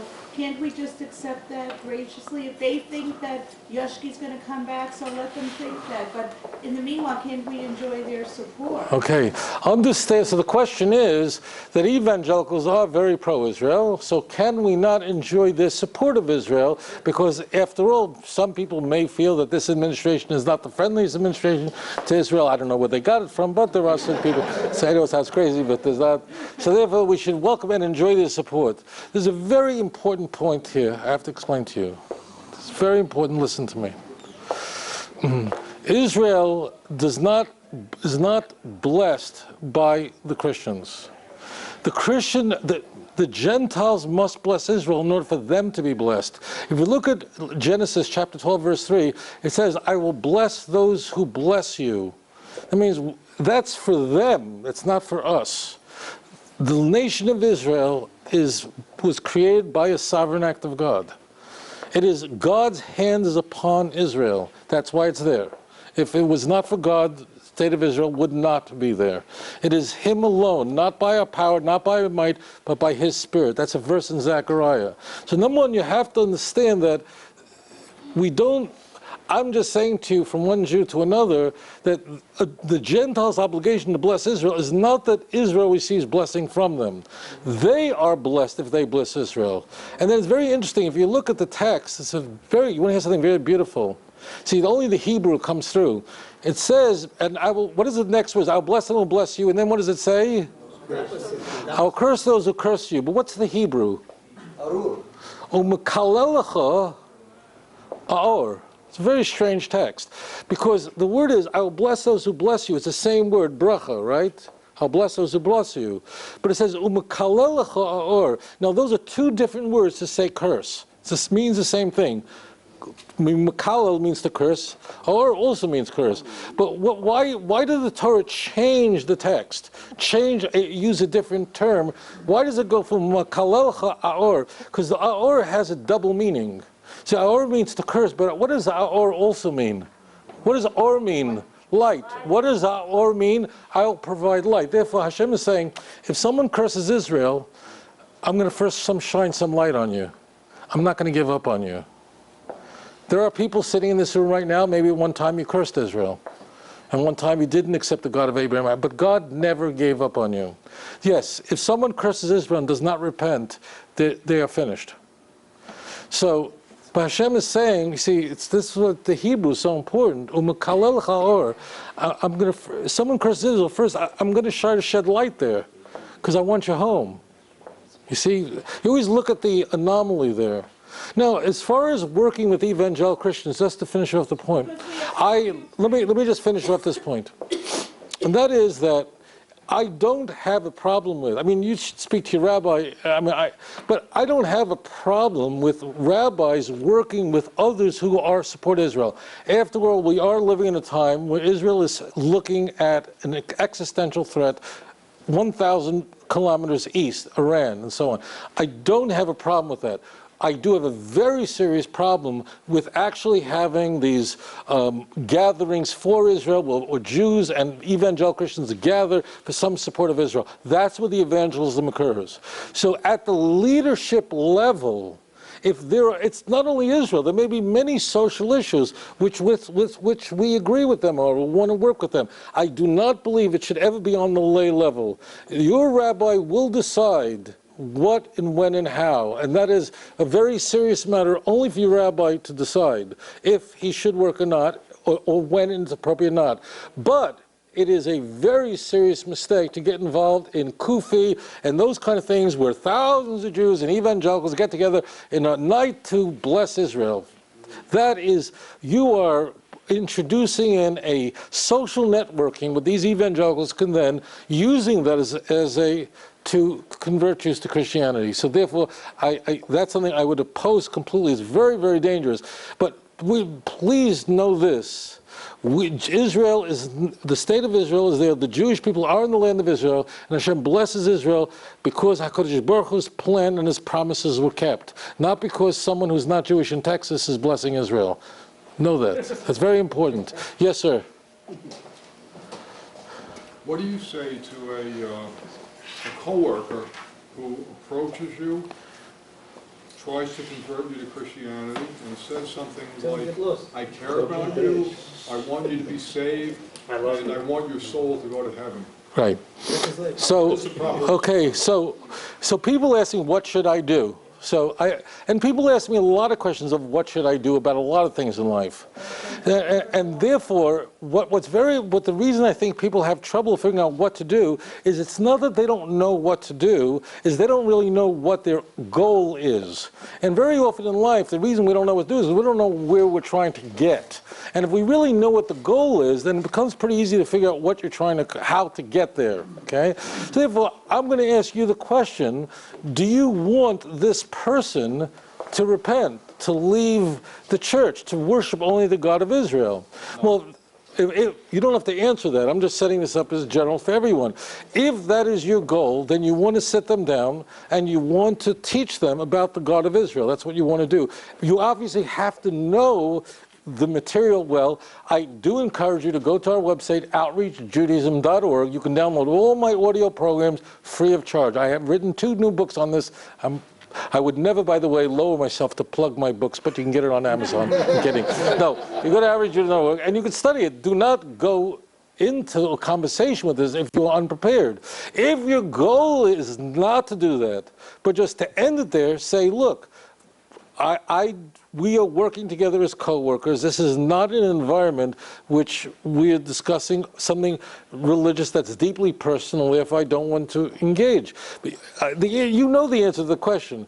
What is your goal? And that will very quickly tell you what you want to do. If you don't want to engage, or you're not prepared for the engagement, certainly stop the thing and just say, this is a workplace. And in the workplace, I consider my faith something deeply personal and engage in it. Obviously, I love that. I mean, I wish they'd all come to me. They don't start up with me for some reason. I don't know why. I wish they did. They don't often do it. They always go to somebody else and it kills me. But do not engage unless you are thoroughly prepared to respond. And if you're not well versed in the topic, you are going to encounter things that you won't know how to respond, and that will be problematic. Question, yes, sir? It's kind of like a comparative religion question, and just to carry on your powerful metaphor about the counterfeit money, I heard this, and I'm curious about what your opinion is, that the marked difference between why Yiddishkeit is the real dollar bill is because we can claim that we had a national shared experience from Har Sinai and no other religion.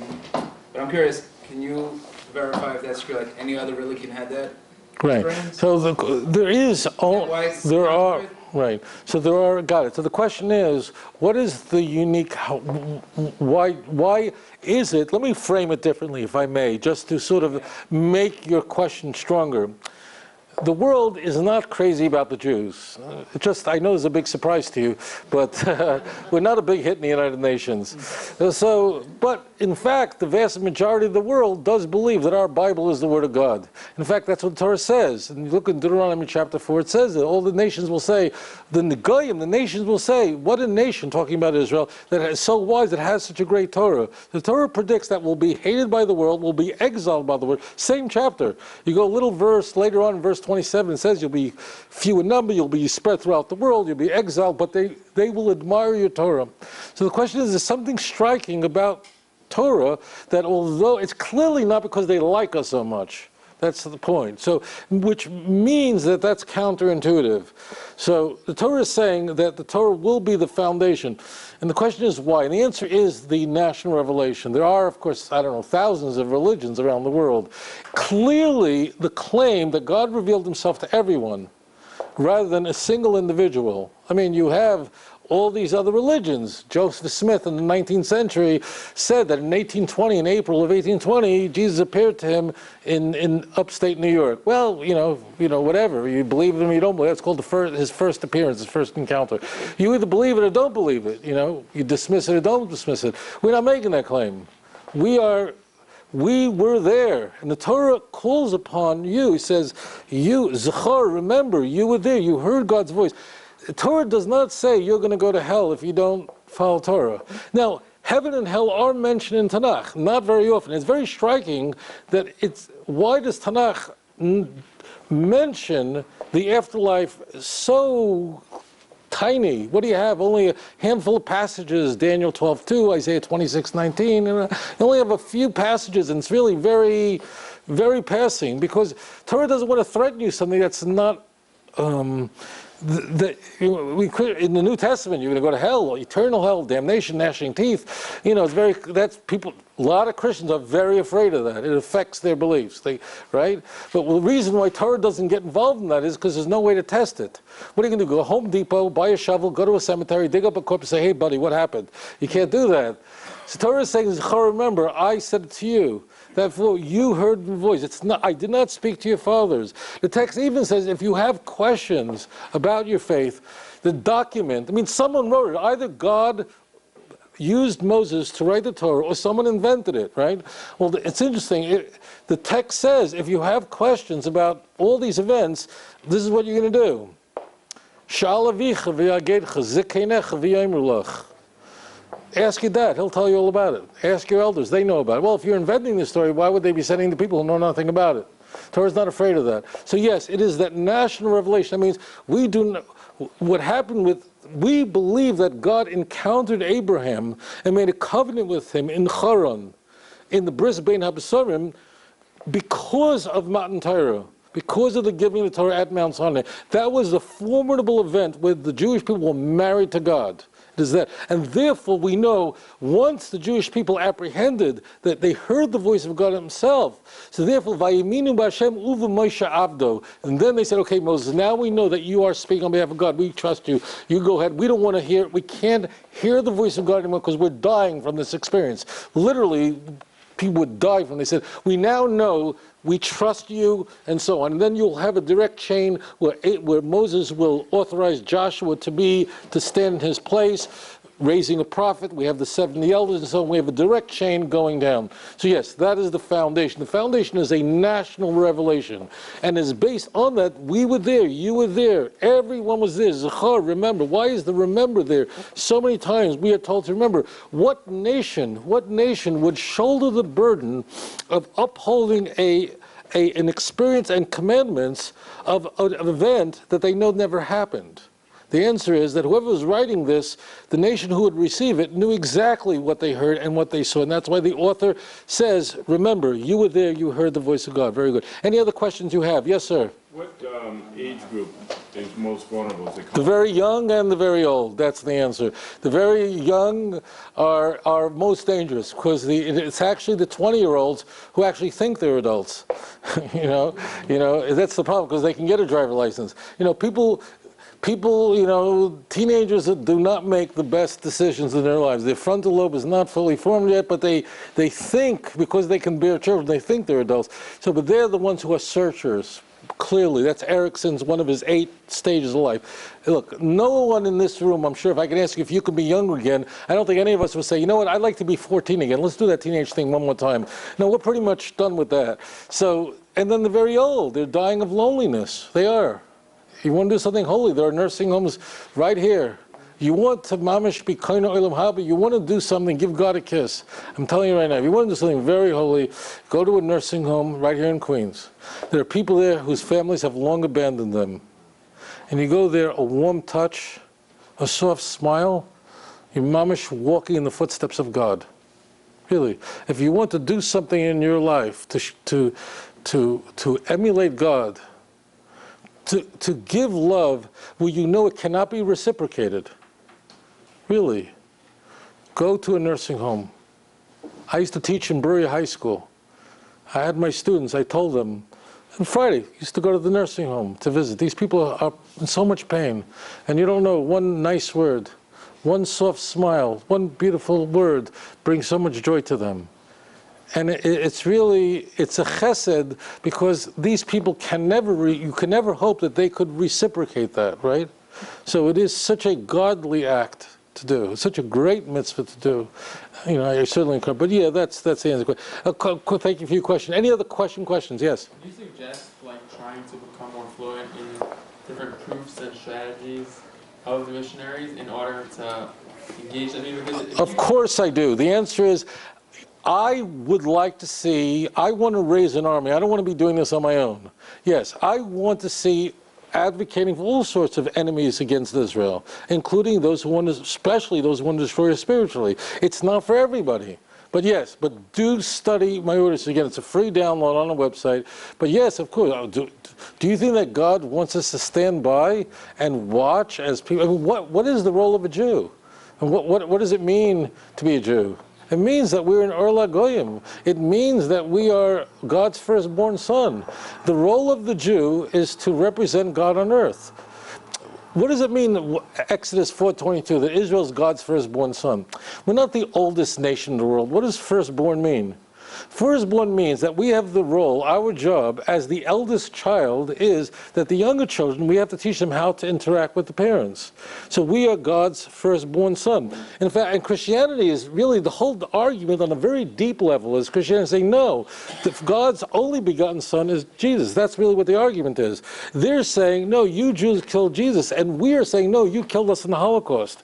We're really, you don't understand, that's really a subtext that's going on there. That's that tension going on. Who killed who? We're saying, no, you Christians have killed God's son, and they're saying, no, you Jews have killed God's son. You understand what's happening? That's a subtext of the tension. That tension has been relieved considerably because of changes in the church where anti-Semitism in America is generally socially unacceptable, and it's generally most evangelical Christians, because of what they're taught about Israel and blessing Israel, it is, that's not as serious as it is in Europe, where anti-Semitism is a national pastime. So that's what I of course, I recommend, to stand by and watch a blind person stumble. The Torah says something very different. Any other questions? Yes, question only. Yes. Can we use the momentum of a missionary that actually trying to convert you, use that to convert him? Yes, always. Although we don't Yes. But you have to know what you're doing. But yes, that means that, well, I don't know the numbers, but when Christians try to convert me, what happens is they're shooting a bullet at me, all right? What I do is I turn that around, and it turns into a nuclear missile and goes back. Okay, that's what's really happening.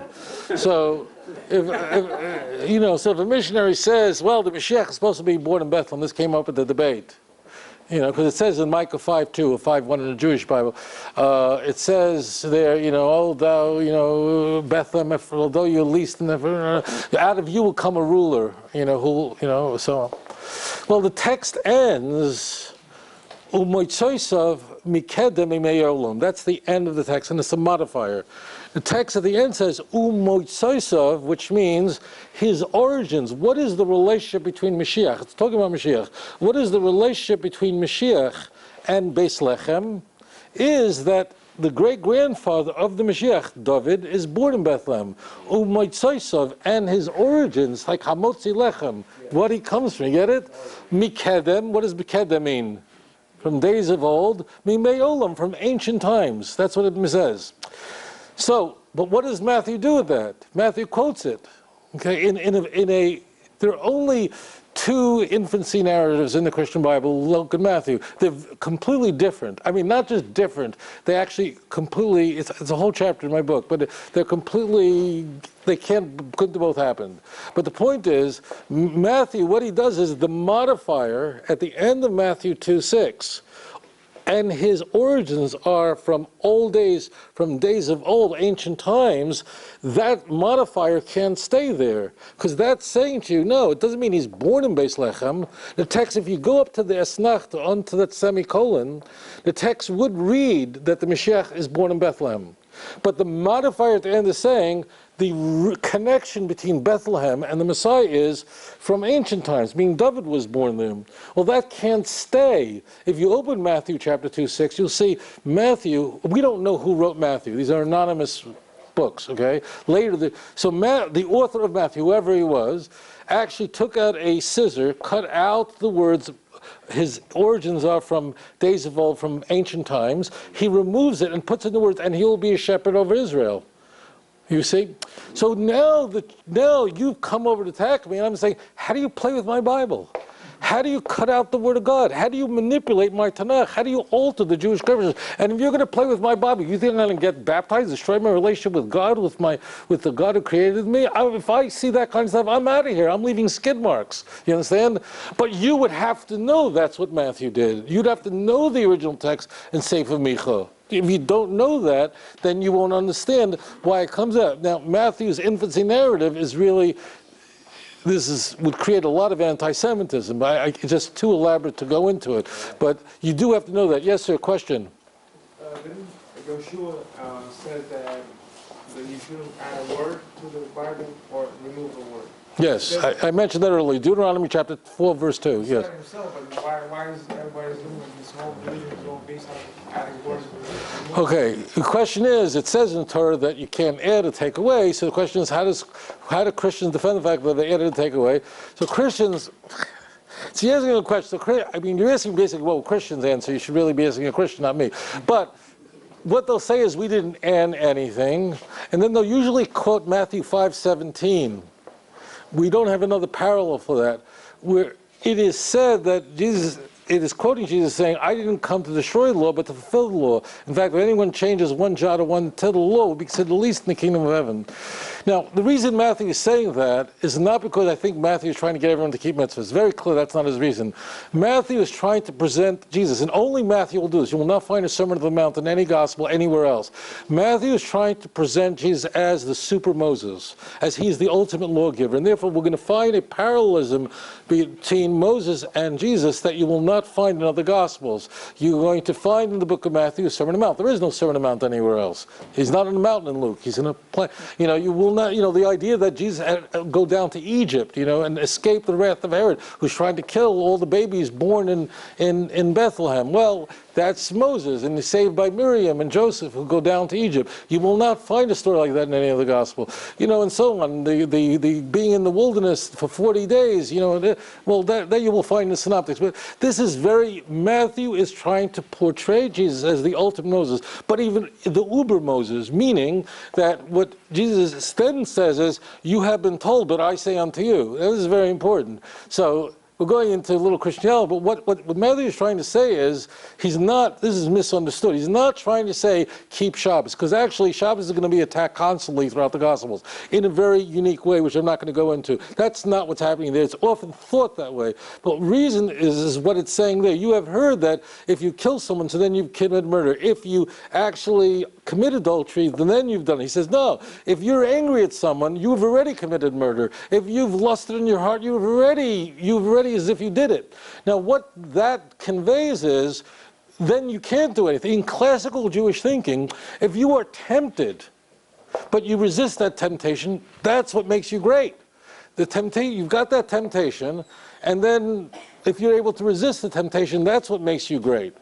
So but if you go with Matthew and saying, even if you thought about it, I mean, the classical Jewish thought, if you thought about sitting and saying, you know, but I can't eat this hot dog because Hashem says it's forbidden. I can't eat pork. I would love to, but I can't do it. So that is the greatest thing. What Matthew is doing is he's setting up that you can't do it. People often see Matthew and Paul clashing. That's not really what's happening here. What Matthew is doing is he's setting it up that no one could not be tempted. Now, once you set up that everybody is therefore sinning because everybody is tempted, so therefore you absolutely need Jesus, because that's what the New Testament said, why you need him. Why can't Judaism just go? Can't we just keep Torah? So everyone's going to have a reason why. There is another concept that we find in the Gospels, especially not so much the Gospels, the letters of Paul, and that is, and Hebrews in big time. Hebrews, we don't really know who wrote it, but we have the idea that really everything that's in Tanakh is really a foreshadowing of Yashka. It intrinsically was never important. It was really pointing to the future. That's very much Hebrews, whether it's the high priest, Hebrews 7 and 8, and so on and so forth. You will have another text that didn't make it into the canon, but it's called the Epistle of Barnabas, which, thank God, did make it. It was very, very it's even more anti-Semitic than the New Testament, and more anti-Jewish. So that will even take it to a high. So, but the whole there is a thinking that is very infused in early Christian writings, the kind of Christianity that will become the orthodoxy. Bear in mind that all Christian sects thought they were orthodox and everyone else was heretical, and that is that the law. They have to explain why was the law given altogether if you can't keep it and that can't save you. So the idea is that the Torah really was all symbolically pointing to the future, pointing to the cross, pointing to Jesus who died for your sins. That's the point that they're trying. And that idea is very Pauline, and it's going to explode with texts that actually don't even make it into the canon. So that's what's really happening there. If there are other questions, are there any other questions? Okay, then I'm going to thank each and every one of you for joining me here tonight, and I'm very grateful to